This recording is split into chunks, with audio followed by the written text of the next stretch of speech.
Hello friend, this is Ram ji and welcome to Lord Star. Discuss करेंगे child development and pedagogy, जिसमें question series चल रहा था growth and development का। Chapter रहेगा 05। कुछ 37 क्वेश्चन हमने पिछले अपने वीडियो में किया है। आज 38 नंबर क्वेश्चन से शुरू करते हैं। विकास के लिए निम्नलिखित में से कौन सा एक उचित है? विकास के लिए, ठीक है, डेवलपमेंट के लिए कौन निम्नलिखित में से कौन सा एक उचित है, मतलब कि ऑप्शन एक। पहला है सामाजिक सांस्कृतिक संदर्भ विकास में एक महत्वपूर्ण भूमिका का निर्वाह करता है। एकदम सही बात है कि सामाजिक आपका सोशल जो है, सोशल कल्चर डेवलपमेंट जो है वो महत्वपूर्ण भूमिका निभाता है विकास में। उसके बाद दूसरा है विकास एकल आयामी है।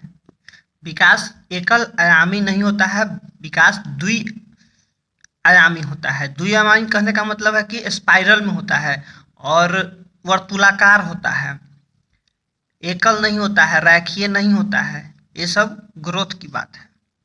उसके बाद तीसरा था विकास पृथक होता है। विकास पृथक नहीं होता है, पृथक का मतलब अलग, विकास अलग नहीं होता है, ठीक है। उसके बाद है विकास जन्म से के साथ प्रारंभ होता है और समाप्त होता है। इसमें क्लियर नहीं किया है कि विकास जन्म के साथ प्रारंभ होता है और मृत्यु के बाद खत्म होता है। इसमें सिर्फ बोला है कि विकास जन्म के साथ प्रारंभ होता है और समाप्त होता है, इसलिए ये भी ऑप्शन आपका रॉन्ग है। सबसे पहला ऑप्शन जो है फर्स्ट नंबर, ये आपका सही है, 1 नंबर ऑप्शन हो जाएगा। उसके बाद है 39 नंबर क्वेश्चन। विकास के बारे में निम्नलिखित में से कौन सा एक कथन सही है? ठीक है, विकास ऑप्शन है विकास जन्म से किशोरावस्था तक आगे की ओर बढ़ता है और फिर पीछे की ओर होता है। हमने अपने वीडियो में बताया था क्वेश्चन के माध्यम से ही कि विकास रिसीव रिसीव रिसीव नहीं करता है, बैक गियर नहीं लगाता है। ये क्या बोल रहा है कि फिर पीछे की ओर मुड़ जाता है, यानी कि विकास कभी मुड़ता नहीं है। तो ये ऑप्शन तो ऐसे ही गलत हो गया। उसके बाद है विकासात्मक परिवर्तन एक सीधी रेखा में आगे जाते हैं। विकासात्मक परिवर्तन जो है सीधी रेखा में नहीं जाता है, वर्तुलाकार होते हुए जाता है, स्पाइरल में जाता है। वो स्पाइरल बुक देखे है ना, उसी टाइप से स्पाइरल की ओर घूमते हुए वो जाता है, इसलिए ए भी ऑप्शन आपका हो गया गलत। तीसरा ऑप्शन है सी, विकास भिन्न व्यक्तियों में भिन्न गति से होता है। एकदम सही बात है कि विकास भिन्न व्यक्तियों में भिन्न गति से होता है, यानी हमने पहले भी बताया था कि रेट ऑफ डेवलपमेंट जो होता है हर एक बच्चा में डिफरेंट डिफरेंट होता है। उसके बाद ऑप्शन है 4 नंबर, विकास जन्म से किशोरावस्था तक बहुत तीव्र गति से होता है और उसके बाद रुक जाता है। हमने पहले ही बताया था कि विकास कभी नहीं रुकता है, तो ये ऑप्शन तो ऐसे ही गलती हो गया। सीधी रेखा में तो होता नहीं है, तो इसलिए ऐसे ही कट गया। उसके बाद पीछे तो जाता नहीं है, तो हम लोग ऑप्शन काट के भी सही आंसर तक पहुंच सकते हैं। तो यहाँ से आंसर हो गया ये सी नंबर। ओके, अब आगे बढ़ते हैं। मध्य बचपन अवधि है। मध्य बचपन कहने का मतलब है कि मिडिल चाइल्डहुड। मिडिल चाइल्डहुड उसको कहते हैं, इसको हम लेटर चाइल्डहुड भी कहते हैं, इसको हम लोग स्कूल एज भी बोलते हैं, इसको हम लोग मिसकैरेंट भी बोलते हैं। इसमें बच्चा बदमाशी भी करती है। इसका एज हम लोग पढ़े थे कि जब लेटर चाइल्डहुड का एज होता है तो 6 से 12 वर्ष होता है। इस ऑप्शन में 6 से 12 वर्ष हमको कहीं दिखाई नहीं दे रहा है, इसलिए हमने पहले भी बताया था कि 1 साल के आगे पीछे हो सकता है, यानी 6 से 11 वर्ष। और जन्म से 2 वर्ष हम लोग जानते हैं कि शिशुआवस्था को कहते हैं। और 10 वर्ष के बाद, यानी 10 वर्ष के बाद ऐसा कुछ नहीं है। हम लोग पढ़े हैं कि 6 से 12, 13 से 19 जो जाता है वो किशोरावस्था जाता है, और 2 से 6 जो जाता है ये आपका अर्ली चाइल्डहुड होता है। अर्ली चाइल्डहुड कहने का मतलब है कि पूर्व बाल्यावस्था, यानी पूर्व बचपन की अवस्था, उसको जो भी कहें, ठीक है। Next question. डॉट डॉट एक प्रक्रिया है जिसके माध्यम से मानव शिशु समाज के सक्रिय सदस्य के रूप में निष्पादन करने के लिए आवश्यक कौशलों का अर्जन करना प्रारंभ कर देते हैं। ध्यान दीजिएगा, अर्जन करने की बात कह रहा है यहाँ पे। ऑप्शन देखते हैं, विकास, समाजीकरण, सीखना, परिपक्वता। अब उसमें क्या बोल रहा था कि हमको क्वेश्चन ध्यान से एक बार फिर से।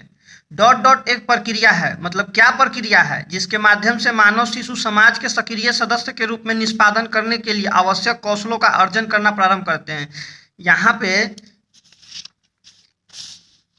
वो प्रक्रिया आपका न विकास है, न आपका सीखना है, न आपका परिपक्वता है, वो आपका समाजीकरण है। समाजीकरण एक प्रक्रिया है, ठीक है।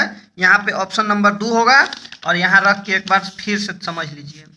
समाजीकरण एक प्रक्रिया है जिसके माध्यम से मानव शिशु समाज के सक्रिय सदस्य के रूप में निष्पादन करने के लिए आवश्यक कौशलों का अर्जन करना प्रारंभ करता है। समाज में रहकर मनुष्य अर्जन करता है, बच्चा अर्जन करता है, वो अपने माहौल से अर्जित करता है। सीखने के लिए उसको विद्यालय जाना पड़ता है, तो सीखना तो यहाँ होगा नहीं क्योंकि विद्यालय जा नहीं रहा है, वो तो समाज से सीख रहा है, इसलिए वो समाजीकरण कर रहा है।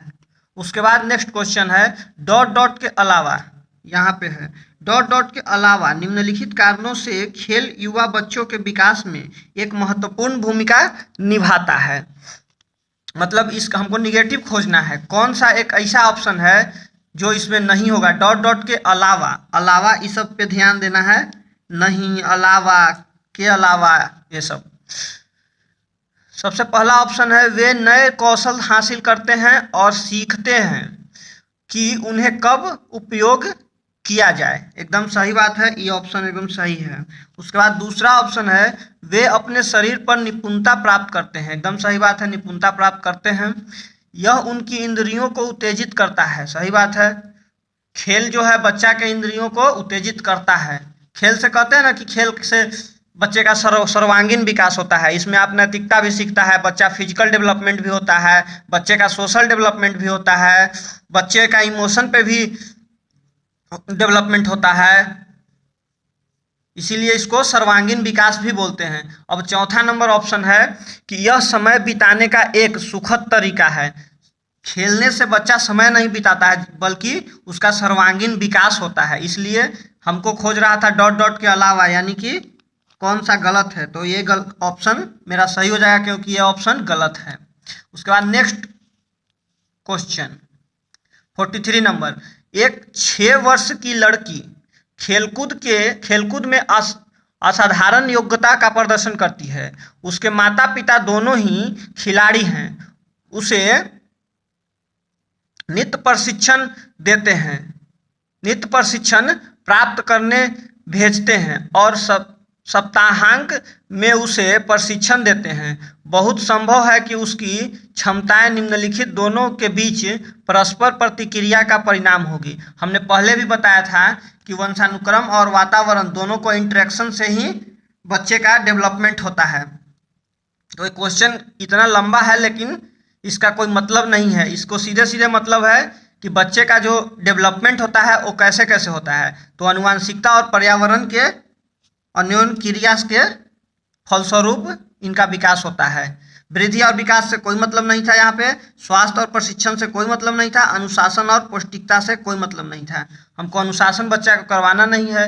ग्रोथ एंड डेवलपमेंट आपको हम पढ़ाए हैं पूरा बढ़िया से, अच्छे से, वीडियो में जाके देख सकते हैं। स्वास्थ्य एवं और प्रशिक्षण इसका कोई यहाँ मतलब नहीं है। अनुशासन करना नहीं है, बच्चा को अनुशासित करके रखना नहीं है, तो हमको हेरिडिटी और एंड इन्वायरमेंट आंसर हो जाएगा। धन्यवाद दोस्तों, मिलते हैं अगले वीडियो में। यहाँ ग्रोथ एंड डेवलपमेंट का क्वेश्चन खत्म हो गया है और नेक्स्ट वीडियो में हम अपना फिर से थ्योरी लेकर आएंगे। उसका थ्योरी का नाम रहेगा heredity and environment. Heredity and environment के मतलब हम आपको समझाए हैं, लेकिन इसका एक चैप्टर है, उसको मतलब अच्छे से देखेंगे और क्या क्या उसमें क्वेश्चन आते हैं सीटेट पेपर में, उसको हम लोग अच्छे से देखेंगे। ठीक है, थैंक यू, मिलते हैं नेक्स्ट वीडियो।